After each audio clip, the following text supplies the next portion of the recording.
আসসালামু আলাইকুম রহমতুল্লাহ। কেমন আছেন সকলেই? আশা করি সকলেই ভালো আছেন। দেশ ও প্রবাসে থাকা 5 ব্যাংকের সকল গ্রাহকদের আমানতের টাকা ফেরত পেতে হলে যেটা করতে হবে চূড়ান্তভাবে জানানো হয়েছে। যেটা না করলে আপনারা আপনাদের টাকা তুলতে পারবেন না। সংকটে থাকা 5 ব্যাংকের গ্রাহকরা ডিসেম্বরেই পাবে সর্বোচ্চ 2 লাখ টাকা, তবে খুলতে হবে নতুন অ্যাকাউন্ট। সম্মিলিত ইসলামী ব্যাংকের নামে নতুন অ্যাকাউন্টে টাকা ফেরত দেওয়া হবে। একটু ঝামেলা হতেই পারে। বিষয়টি আমরা বিস্তারিত আপনাদেরকে জানাবো। যারা বাইরে রয়েছেন তারা কিভাবে অ্যাকাউন্ট খুলবেন বা কিভাবে অ্যাকাউন্ট খুলে আপনাদের টাকা ফেরত দেওয়া হবে, একটু ধৈর্য সহকারে পুরো নিউজটি শুনলে বিস্তারিত জানতে পারবেন। আশা করব এই নিউজটি পুরোটা আপনারা ধৈর্য সহকারে শুনবেন, কারণ এটি আপনাদের জন্য অতীব গুরুত্বপূর্ণ একটি নিউজ। যারা নিউজটি দেখছেন তারা একটু নিউজটিতে একটি লাইক দিবেন, কারণ আপনাদের লাইকের ফলে আমরা পরবর্তীতে নিউজ তৈরি করতে আগ্রহী হই। পরবর্তী নিউজ পেতে অবশ্যই চ্যানেলটি সাবস্ক্রাইব করবেন।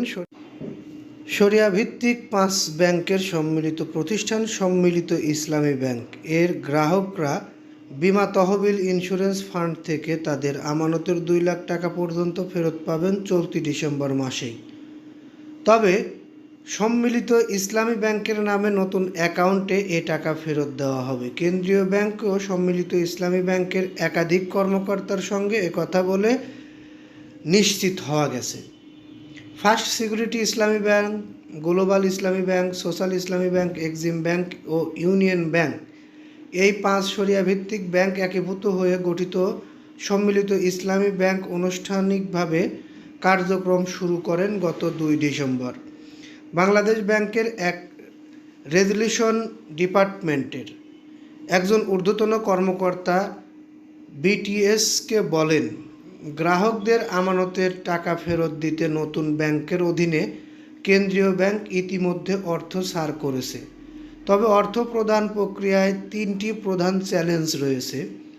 তিনি বলেন, প্রথম, ব্যাংকের নিজস্ব ডেটা সফটওয়্যার তৈরি করা, গ্রাহকদের আমানত ফেরত দেওয়ার ক্ষেত্রে যেন ভুল তথ্যের ভিত্তিতে ভুল গ্রাহকদের টাকা ফেরত না দেওয়া হয়। এছাড়া নতুন ব্যাংকের অধীনে আলাদা অ্যাকাউন্ট খুলে এই অ্যাকাউন্টের মাধ্যমেই অর্থ প্রদান নিশ্চিত করা। এদিকে বাংলাদেশ ব্যাংকের গভর্নরের সঙ্গে সম্মিলিত ইসলামী ব্যাংকের চেয়ারম্যান মোহাম্মদ আয়ুব মিয়ার বৈঠক হয়। বৈঠকে একীভূতকরণ স্কিমের অগ্রগতি, আমানতকারীদের অর্থ ফেরত প্রক্রিয়া এবং সংযুক্ত ব্যাংকগুলোর বিশেষ নিরীক্ষা প্রতিবেদনের অগ্রগতি নিয়ে আলোচনা হয়। বৈঠকে উপস্থিত একজন কর্মকর্তা জানান, ব্যাংকের চেয়ারম্যান একীভূতকরণ স্কিমের অগ্রগতির বিষয়ে জানতে চান। গভর্নর কমিটিকে জানায় যে বিভিন্ন টিমের মাধ্যমে কাজ এগিয়ে চলছে। গভর্নর বিশেষত এক্সিম ব্যাংকের নিরীক্ষা প্রতিবেদন সতর্কতার সঙ্গে পর্যালোচনা করার নির্দেশ দিয়েছেন বলে জানান তিনি। বৈঠকে জানানো হয়, নতুন ব্যাংকের চেয়ারম্যান আইটি অবকাঠামোর প্রস্তুতি নিয়ে উদ্বেগ জানিয়েছেন। ডেপুটি গভর্নর বলেন, দীর্ঘমেয়াদী আইটি একীভূতকরণের সময় লাগবে।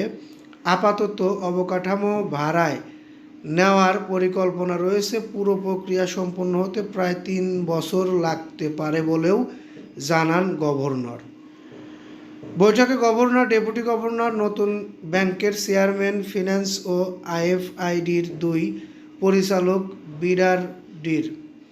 বিআরডির নির্বাহী পরিচালক সহ সংশ্লিষ্ট কর্মকর্তারা উপস্থিত ছিলেন। অর্থাৎ আপনারা ডিসেম্বর মাসে 2 লক্ষ টাকা পেলেও পুরো টাকা ফেরত পেতে আপনাদের 3 থেকে 3.5 বছর সময় লাগবে বলে আমার মনে হচ্ছে এই নিউজের পরিপ্রেক্ষিতে। এবং আপনাদের টাকা ফেরত পেতে হলে সম্মিলিত ইসলামী ব্যাংকে নতুন অ্যাকাউন্ট করতে হবে। অ্যাকাউন্টে তারা স্বয়ংক্রিয়ভাবে করে দিবে কি না আপনাদের করতে হবে, এই বিষয়ে আমরা পরবর্তীতে আপনাদেরকে জানাতে পারবো। সেই সকল নিউজ পেতে অবশ্যই চ্যানেলটি সাবস্ক্রাইব করে বেল বাটন অন করে রাখবেন। এই বলে এখান থেকে বিদায় নিচ্ছি।